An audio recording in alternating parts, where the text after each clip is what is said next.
Para muchos es una sociedad secreta, una organización con una imagen poco clara y hasta con tintes turbios o elitistas. Hoy en Uruguay tiene miles de adherentes en sus más de 100 logias. Estoy hablando de la masonería, que este martes organizó por primera vez un coloquio público con candidatos a la presidencia de la República. El hecho fue más original aún porque se permitió el ingreso de cámaras de televisión y periodistas que pudieron registrar el evento que se desarrollaba en el Palacio Masónico, en la calle Mario Casinoni. ¿Por qué la masonería promueve este tipo de encuentros? ¿Qué es y qué actividades lleva a cabo la masonería acá en nuestro país? De eso es que vamos a conversar en los próximos minutos. Estamos con el doctor José Garchitorena, que es venerable gran maestro de la Gran Logia de la Masonería del Uruguay. Doctor Garchitorena, buen día, gracias por acompañarnos. Gracias, Emiliano, un gusto estar con ustedes. En otras ocasiones hemos hablado con usted en su condición de ministro de la Corte Electoral. También, es cierto. Antes integró el directorio de UTE entre 2010 y 2012. Fue miembro electo de la Junta Electoral de Montevideo entre 2000 y 2005. Es colorado. Se afilió a ese partido en 1983. A la masonería ingresó más tarde, en 1996. Entonces, la primera pregunta es personal. ¿Por qué no le alcanzaba con la militancia partidaria? ¿Por qué entendió que debía sumar esta otra pertenencia? Bueno, son cosas distintas, ¿no? La masonería no es política, la masonería no apunta a la política, es más bien un viaje introspectivo, una búsqueda personal y en definitiva, bueno, seguramente fue eso lo que me motivó hace ya más de 20 años a ingresar a la institución. Entonces, capaz que ahí vamos a la pregunta elemental, antes de seguir. ¿Qué es la Gran Logia de la Masonería? Bueno, la Gran Logia de la Masonería de Uruguay es una potencia masónica, como se la denomina. ¿Perdón, cómo? Potencia masónica, así en la medida en que la masonería universal, como se la conoce, en realidad tiene expresiones nacionales.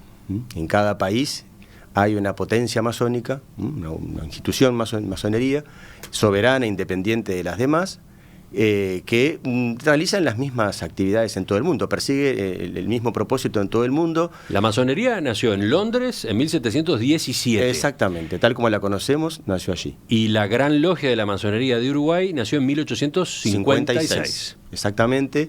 Y de alguna manera, justamente en 1717 en Londres surge la primera Gran Logia, tal como conocemos hoy, y el propósito declarado de esa primera Gran Logia fue unir a las personas. De alguna manera tenemos que ubicarnos al principio del siglo XVIII en Inglaterra. Venía Inglaterra de la Revolución Gloriosa, las guerras entre católicos y protestantes, y de alguna manera desde el Royal Society, dicen algunos, surge el interés de superar esas diferencias religiosas primero, porque eran políticas después, o filosóficas, y ese creo que fue uno de los propósitos de la masonería, unir a las personas por encima de sus creencias filosóficas, religiosas, convicciones filosóficas, su posición económica, su posición social. Fue una organización que desde el comienzo integró plebeyos y nobles, y tenía también, y hasta hoy tiene, un propósito declarado también y esencial, ¿sí?, de superación personal, de búsqueda personal, de mejoramiento personal. Sus principios son libertad, igualdad y fraternidad. Con el correr de los años se fueron de alguna manera expresando en ese tríptico, sí. A los oyentes le debe sonar ese tríptico, ¿no? Es el lema de la Revolución Francesa. ¿Qué significa esa coincidencia? Bueno, que justamente la masonería, que no es antirreligiosa, y eso es bueno aclararlo de entrada, es antidogmática, y de alguna manera promueve la tolerancia como en la búsqueda de la paz, que considera también un valor en sí indispensable para el desarrollo de las personas y de las comunidades. Promovió desde siempre la cultura liberal en todos los ámbitos, y de alguna manera entonces inspiró los principios masónicos que entroncan con el humanismo, ¿no? La masonería es hija directa del humanismo.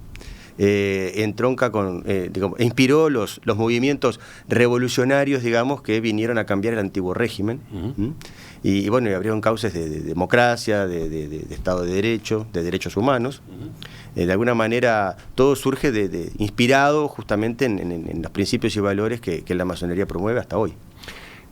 Capaz que a esta altura de la entrevista el oyente dice, todo esto se entiende, pero suena abstracto. Vayamos a los hechos, bajemos a tierra. ¿Qué actividades desarrollan los miembros de la masonería en la institución? La misma que vienen desarrollando hace más de 300 años. El masón trabaja en logia y en ritual. Bueno, ¿qué es logia, qué es ritual? La logia justamente es el grupo de masones que se reúnen semanalmente, quincenalmente, ese depende de cada país y cada lugar, y desarrollan una serie de actividades a partir de un libreto, digamos, que es conocido por ritual, que lo que busca es justamente expresar a través de símbolos, de alegorías, justamente despertar esas potencialidades que tenemos como seres humanos, desde el punto de vista intelectual, espiritual, moral. Justamente el hecho de que exista ese tipo de rituales, incluso vestimentas, objetos que se utilizan, el hecho de que existan templos. Yo, por ejemplo, estuve en el templo principal, hace que aparezcan las similitudes con una religión, ¿no? Hay veces que, claro, no son los mismos los símbolos, pero ese gran templo masónico tiene reminiscencias de una parroquia importante o de una catedral. ¿Qué dice usted a propósito de esos parentescos? Bueno, a ver, no es una religión, por supuesto, la masonería, porque de hecho justamente lo que se propone es superar las creencias religiosas de las personas, en el sentido que las respeta, pero busca que no sean un obstáculo para vincularse, para convivir. Y entonces, en ese sentido, la masonería no es una religión, y como dije, es antidogmática, por otra parte, en el sentido que precisamente respeta las convicciones de cada uno, todos sus símbolos, y el símbolo no solo lo utiliza la masonería, lo han usado las culturas en toda la historia de la humanidad, tiene esa característica, ¿no?, de libre interpretación, de inspirar una definición, un sentir para cada uno, y bueno, la masonería respeta esa característica del símbolo, por eso recurre a él, porque justamente nos permite trabajar juntos, estar juntos, aun cuando tengamos matices o ciertas diferencias a propósito de ciertos temas. Pero, por ejemplo, yendo a los rituales, ¿qué se hace en esas reuniones? Bueno, justamente, los rituales la masonería es una vivencia, es muy difícil, uno puede entrar en Google, googlear lo que quiera, hoy hay mucha información, mucha de ella falsa, como suele suceder en las redes donde no hay editores responsables, pero hay muchos libros donde se pueden de alguna manera profundizar por todos estos aspectos, pero me parece que yo lo que pueda decir lo voy a empequeñecer, porque la masonería es una vivencia, hay que estar allí, hay que sentirlo, hay que hacerlo. Es una reunión donde se leen trabajos, donde se conversa, respetando determinados procedimientos, determinadas formas. Eso es la tenida a ritual. Ustedes aclaran que no es una institución secreta, pero sí discreta. ¿Cuál es la diferencia? Bueno, justamente el secreto masónico también tiene un doble origen, ¿no? En general, todas las instituciones iniciáticas, la masonería no es la única, ¿no? Iniciática. Otro término que le tengo que pedir que aclare. Iniciático es, bueno, aquello que corresponde a quienes han sido iniciados en esa institución, que pueden conocer de qué se trata y pueden llegar a comprender de qué se trata. Justamente el secreto lo que busca es, en la medida en que el que no está en la institución puede no llegar a comprenderlo, o puede comprenderlo de una manera equivocada, o puede tergiversarlo, dice, bueno, más vale no lo compartamos con él. Ese es un poco el criterio de todas las instituciones iniciáticas. Ahora, también el secreto de la masonería tiene una explicación histórica. La masonería apenas surgió en 1717, fue rápidamente cuestionada y perseguida, primero por los gobiernos absolutistas de la época, luego por las iglesias, la iglesia, pero primero por los gobiernos, porque en realidad lo que la masonería vino a afectar fue justamente el statu quo de poder, de alguna manera, ¿no? Y bueno, y en muchos países los masones fueron perseguidos, hasta bien poco, hasta el siglo XX, en España, nomás la España franquista, existía el delito de masonería, o sea que el secreto era una necesidad de supervivencia. ¿Por qué la discreción? Sí. Bueno, porque justamente hay cosas que realmente escapan a ese secreto, hay cosas que se pueden, por eso yo estoy acá. Por eso usted está acá, pero Pero, por ejemplo, esto mismo, la posibilidad de una entrevista con el gran maestro de la Gran Logia de la Masonería del Uruguay, ha existido en unas épocas sí y en otras épocas no. El grado de reserva ha cambiado con los tiempos, ha cambiado según quienes fueran las autoridades, ¿no? Probablemente, aunque en realidad este proceso, digamos, de apertura, como se le ha denominado por algunos, tiene varios años y responde a la comprobación de que, si bien puertas adentro de la institución, como dije, hacemos exactamente lo mismo que hace 300 años, puertas afuera es necesario salir a explicar ciertas cosas, porque hoy la transparencia es un valor que la sociedad reclama, y la mayoría no tiene nada que ocultar. Y por otra parte tiene muchas cosas para dar y para decir. ¿Cuánto tiempo lleva como gran maestro usted? Yo asumí en diciembre del 2017. O sea, menos de 2 años. Antes de ser gran maestro, ¿usted se presentaba públicamente como masón? Bueno, yo antes de ser gran maestro fui vice gran maestro durante 4 años, de 2013 a 2017, y también tuve apariciones públicas en mi calidad de vice gran maestro de la Gran Logia. Entonces la pregunta sería, ¿y antes de eso? ¿Por qué se lo consulto? Porque el martes, cuando se hizo este coloquio con los candidatos presidenciales, varios de los espectadores que estaban en la sala estaban preocupados por el hecho de que las cámaras lo registraran, ¿no? Bueno, pero un acto abierto, en definitiva, Sí. El que estaba ahí, me imagino que no eran todos integrantes de la masonería. Bueno, pero justamente, no todos eran integrantes de la masonería, y quizás los que no eran querían evitar que se los confundiera con masones, y los masones, que no se supiera que eran masones. Digo, todavía esos crujidos existen, ¿no? Sí, sí, naturalmente, porque a veces romper ciertas inercias cuesta. Pero a mí no me llegó esa percepción, pero me imagino que aquellos que no querían ser confundidos o aparecer, simplemente no fueron. Tenían la posibilidad de verlo por la página web institucional. Nosotros tenemos una página web donde volcamos información a propósito de lo que es la masonería y de las actividades que promueve la masonería como institución. Y así que en ese sentido, pero es cierto, sí, digo, debe haber, todavía estamos, romper inercias cuesta también, sí. ¿La masonería es una organización elitista? No, como dije, en ella ingresan personas de diferente posición social o económica. No es eso lo que se tiene en cuenta para el ingreso de la masonería, sino se tienen en cuenta más bien las condiciones personales de la persona. ¿Con qué criterio se resuelve el ingreso? Bueno, básicamente, como toda institución, tiene que ser presentado por otro socio, digamos. Y lo que se valora de esa persona es que, bueno, que tenga las aptitudes y sobre todo el interés para recorrer el camino de la masonería, porque no todos pueden estar interesados, pueden estar capacitados pero no interesados, pues puede simplemente, no les puede ser interesante, les puede parecer que no es propio para ellos. Y bueno, hay gente que puede tener toda la capacidad intelectual, cultural, y hasta el interés por aprender y por saber, pero no de esta manera. En la Gran Logia de la Masonería del Uruguay, los miembros son solo hombres. En la Gran Logia de la Masonería del Uruguay somos solo hombres, sí. ¿Por qué? Por una cuestión tradicional también. En 1717 la mujer no tenía un rol en la sociedad como lo tiene hoy. La masonería, de alguna manera, y está en nuestros estatutos, promover los derechos de la mujer y de los niños. Y bueno, la masonería acompañó ese proceso. Ya desde el siglo XIX, naturalmente, hubo mujeres que se empezaron a interesar por el fenómeno masónico y se crearon logias de adopción, que se llamaban, que eran logias de mujeres supervisadas o patrocinadas por logias masculinas. Durante el siglo XX, algunas de esas logias se fueron independizando, luego se fueron uniendo, y hoy ya es un fenómeno mundial la existencia de grandes logias femeninas que trabajan exactamente igual que las grandes logias de hombres. En Uruguay existe una gran logia femenina del Uruguay desde el año 2007. De hecho, estuvo la gran maestra el otro día, el martes, en el conversatorio, y la invitamos a entregar una de las medallas de recordación para los candidatos. ¿Las mujeres pueden entrar al gran templo? Nosotros con la Gran Logia Femenina tenemos vínculos institucionales y realizamos actividades académicas, culturales y sociales, pero el trabajo en logia y ritual, solo varones por un lado, solo mujeres por el otro.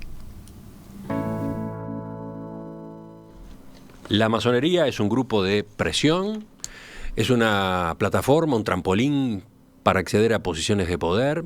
De esos temas y de otros vamos a conversar en los próximos minutos en la segunda parte de esta entrevista. La Gran Logia de la Masonería organizó este martes por primera vez un coloquio público con candidatos a la presidencia de la República. Ese es el punto de partida de la entrevista que estamos manteniendo esta mañana con José Garchitorena, abogado, ministro de la Corte Electoral, 53 años, gran maestro de la Logia de la Masonería del Uruguay desde diciembre de 2017. Doctor Garchitorena, ¿la masonería es un grupo de presión? No, no lo es, no debería serlo. Digo no debería porque naturalmente a veces puede ser que ingrese personas con esa intención, se nos cuelan, digamos, de alguna manera, pero bueno, no es la finalidad de la masonería, ¿no? Bueno, y lo que acaba de decir se relaciona con la otra pregunta, la de si la masonería es una organización que facilita a sus miembros el acceso a círculos o posiciones de poder. Ese es un concepto, esa es una idea que está muy extendida, ¿no? Sí, y bueno, justamente por eso también una de las razones por las que tenemos la página web y eventualmente hacemos este tipo de actividades o de entrevistas es para desmitificar y desmentir eso, porque eso no está en la finalidad de la masonería, y la enorme mayoría de quienes integran la masonería en Uruguay y en el mundo no están por ese motivo. Naturalmente que puede haber personas que se sirvan o pretendan servirse de la masonería. En lo personal creo que los que ingresan con ese propósito a la larga se terminan yendo porque seguramente no van a haber colmados todas sus expectativas, ¿no? Y es una paradoja realmente que la masonería sea vista hoy como una organización del establishment o del poder, cuando hace 300 años era precisamente una institución perseguida en muchos países, ¿no?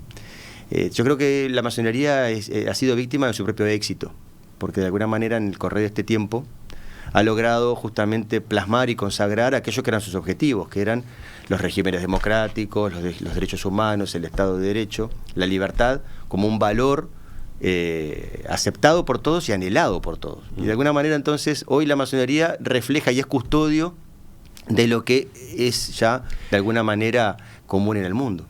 Pero ¿y cómo hace la masonería para lograr que esos principios que proclama permeen en la sociedad, se extiendan, sean los que primen? ¿Cómo lo hace si no es ocupando posiciones de poder? A través de sus miembros, sí, a través de sus miembros en los diferentes ámbitos donde actúan. Como yo dije, hoy la masonería es plural en el sentido no solamente en cuanto a definición político-partidaria, sino también que es plural en cuanto a profesiones, en cuanto a niveles sociales económicos. Hay gente que son referentes en su barrio, en su comunidad, en el club deportivo, en diferentes ámbitos de la sociedad.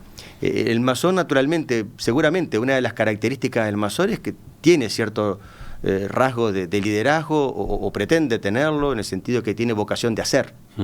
Y en ese sentido, bueno, seguramente hay muchos masones que destacan en sus respectivos ámbitos. De hecho, la masonería actúa a través de sus miembros. Sus principios y valores se transmiten a partir de sus miembros. Institucionalmente lo que hacemos es dar el marco, generar, digamos, procurar generar una buena opinión a propósito de la institución, para que sus miembros puedan justamente, si mañana se conoce que son masones, no les jueguen contra, no haya un prejuicio contra ellos por el hecho de ser. Pero entonces el oyente debe decir, está bien, ahora entiendo. La masonería tiene como agentes infiltrados en distintas organizaciones donde hay posibilidades de incidir, ¿no? Precisamente hay una frase Antonio Grompone, el doctor Antonio Grompone, fundador del IPA, padre de Juan Grompone, padre del ingeniero Juan Grompone, integrante de la tertulia, fue masón durante 60 años y fue gran maestro, varios periodos, y grado 33 de la masonería uruguaya. Fue un masón muy destacado. Y él, tengo un discurso, unas palabras que dijo en una de sus asunciones como gran maestro, donde decía precisamente eso, que la masonería no adoctrina a sus miembros ni les da pautas de actuación, ni les da órdenes de actuación. Simplemente da pautas para la vida y cada uno sabrá, en esa libre albedrío que le respetamos a cada uno, sabrá interpretarlo y aplicarlo a su circunstancia en cada tiempo y en cada lugar. Sigamos con esto. En el libro Masonería Uruguaya, el fin de la discreción, de Fernando Amado, el diputado, se señala que desde 2005, con la llegada al poder de un presidente masón, Tabaré Vázquez, creció de manera significativa la cantidad de integrantes. ¿Pasó eso efectivamente? Bueno, nosotros a raíz de esa percepción y ese comentario, realmente hace un par de años hicimos un estudio de los últimos 30 años de la institución. Justamente queríamos tener a partir de datos fidedignos, recurrimos a nuestra base de datos, ordenamos los datos, todos los ingresos de los últimos 30 años y demás, y ha habido un crecimiento, pero no fue un crecimiento que arrancó, sí, a principios de los 90, empezó antes, y se ha mantenido constante hasta el presente. Y la explicación que le encontramos es que en realidad lo que sucedió es que en estos 20 años surgieron más logias. La masonería empezó a tener más presencia en diferentes lugares del país, y en Montevideo mismo, con mayor cantidad de logias. Y cuanto más logias hay, más puertas de ingreso hay, y por consiguiente eso es lo que explica a nuestro criterio este crecimiento que es real, pero que no conoce picos y que ha sido constante y ordenado. ¿Cuántos integrantes tiene hoy la Gran Logia de la Masonería? Varios miles, como tú decías, sí. Varios miles, pero no podemos afinar. Sí, seguramente cerca de 6.000 posiblemente. 6.000.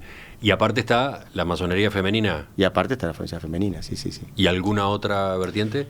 Bueno, hay instituciones de denominación masónica que en la medida en que no cumplen con ciertos requisitos de regularidad, como se los conoce, en 1929, a raíz de que justamente el fenómeno masónico estaba pululando por el mundo, y en aquello de que si todo es masonería, nada es masonería, la Gran Logia Unida de Inglaterra fijó ciertos requisitos para decir, bueno, esta es masonería regular, esto no. Y existen instituciones con denominación masónica en Uruguay, como en otras partes del mundo, y por eso nosotros no tenemos ningún vínculo institucional con ellos, ni ningún vínculo en realidad con ellos, por consiguiente no puedo informar a propósito de cuántos son y dónde están. ¿Qué le aportó a la masonería el acceso de Tabaré Vázquez a la presidencia de la República? Bueno, que la gente hiciera mayor cantidad de especulaciones a propósito de la masonería.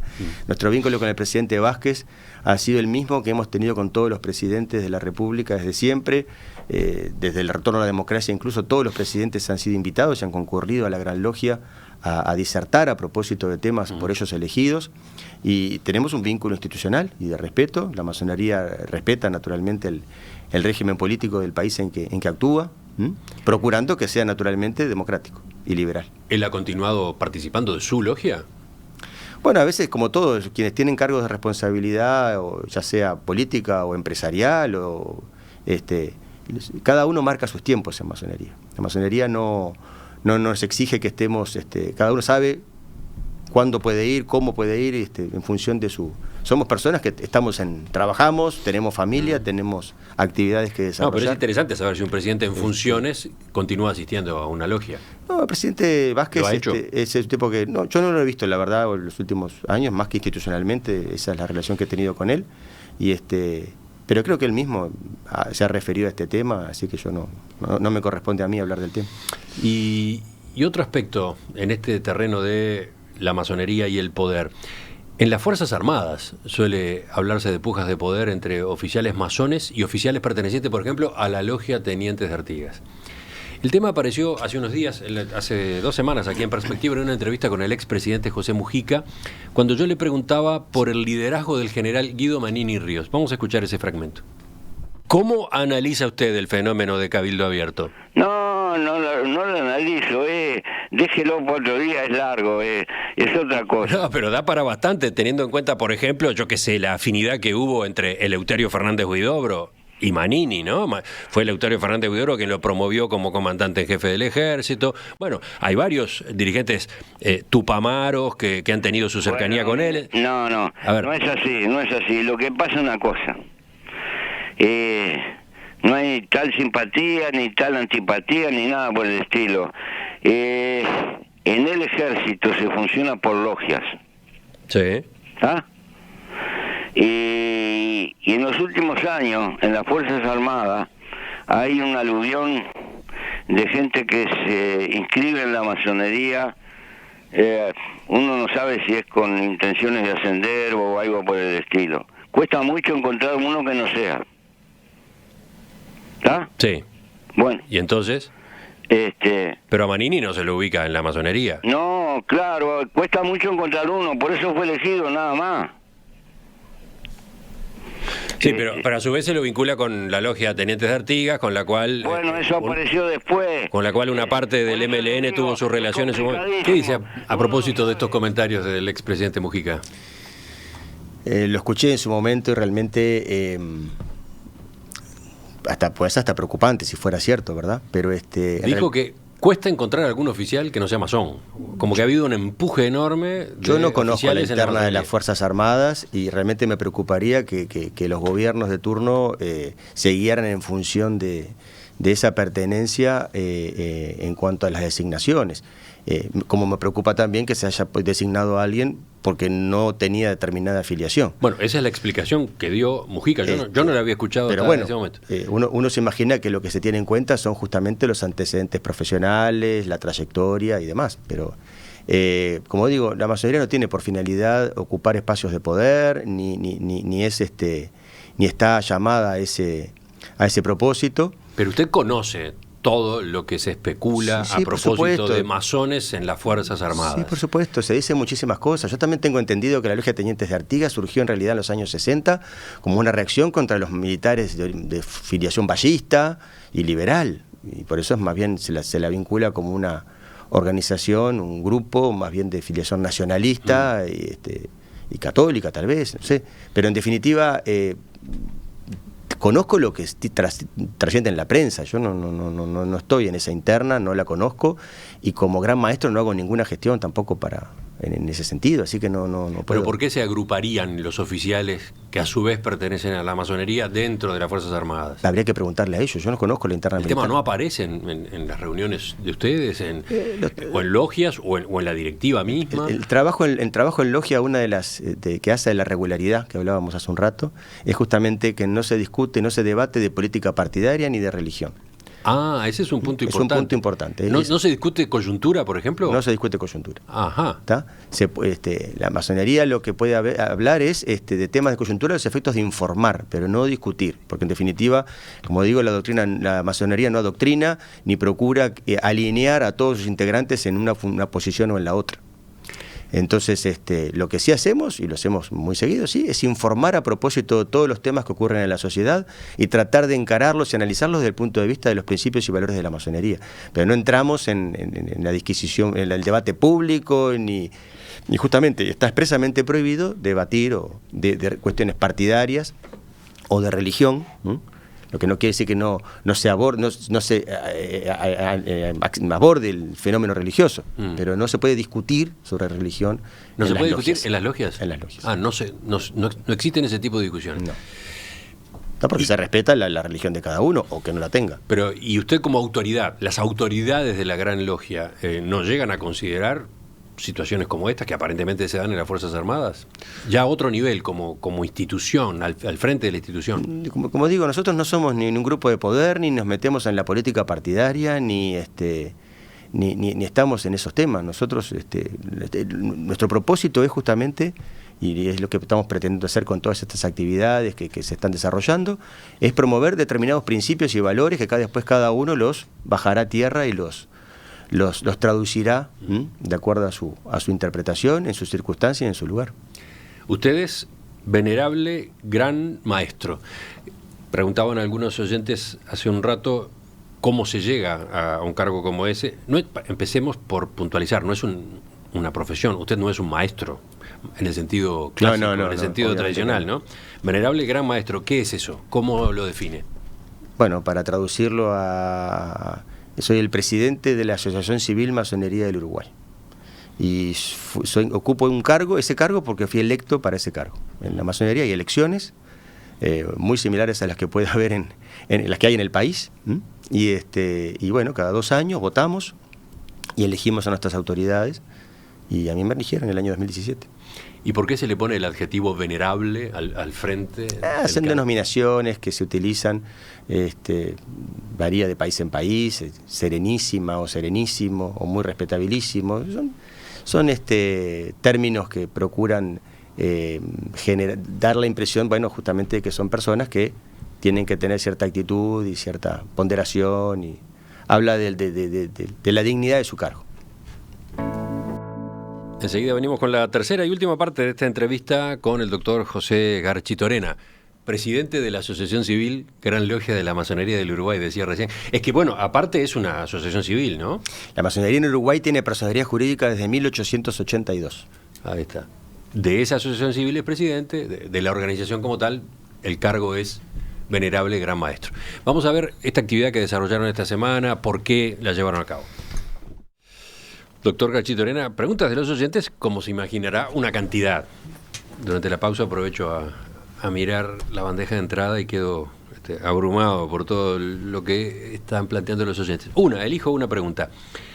¿Se juzga internamente la actuación pública de un masón? ¿Hay en la masonería algún tipo de comité de ética? Sí, tenemos un tribunal de justicia interna que justamente juzga la conducta de los masones dentro y fuera de la masonería, sí, claro. La pregunta, en alguno de los casos, alude a la dictadura, por ejemplo, ¿no? ¿Qué tipo de comportamiento tuvo la masonería con aquellos de sus miembros militares que integraban el régimen de facto? Bueno, por su naturaleza y por los principios y valores que sustenta, la masonería en realidad, la mayoría de los militares identificados con la dictadura no pertenecían ni participaban de la masonería.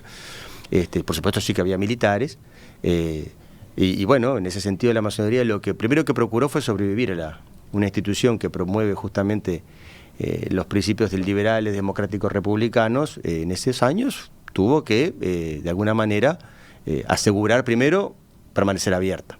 Y en segundo lugar, fue un lugar donde, bueno, se fundaron unas cuantas logias que reunieron a políticos proscriptos, por ejemplo. Muchos ya eran masones, y bueno, fue una forma también de mantener el debate y la reflexión a propósito de los temas. Todos recordamos a partir del año 80, cómo este país discutíamos a propósito de la democracia, de las cosas esenciales que hacen al sistema democrático. Bueno, la masonería de nuestros años, de la década del 70 y 80, fue justamente un reservorio de esas cosas. Pero no hubo juzgamiento de la conducta de oficiales, tengo entendido, por yo por supuesto en el año 85 no estaba en la masonería. Tengo entendido, sí, por lo que surge de los archivos, que hubo sí procedimientos contra algunos integrantes que fueron justamente señalados por haber mantenido alguna posición, pero bueno, se zanjó desde el punto de vista masónico, institucional, y bueno, pero no fue un tema tampoco, me parece, hoy no es un tema presente, por supuesto, ¿no?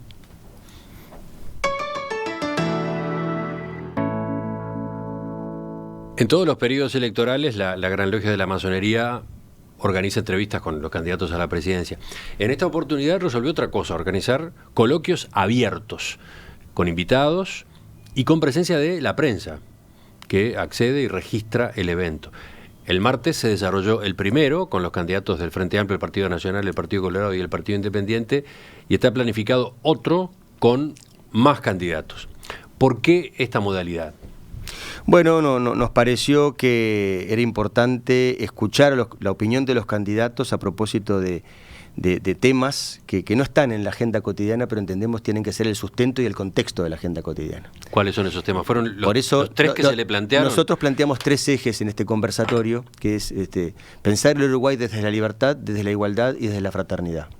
Y desde la igualdad, desde la libertad, lo primero fue la libertad de opinión, la libertad de pensamiento, la libertad de expresión, la laicidad y la libertad de cultos, todo lo que hace al set de libertades, digamos, de los habitantes del país.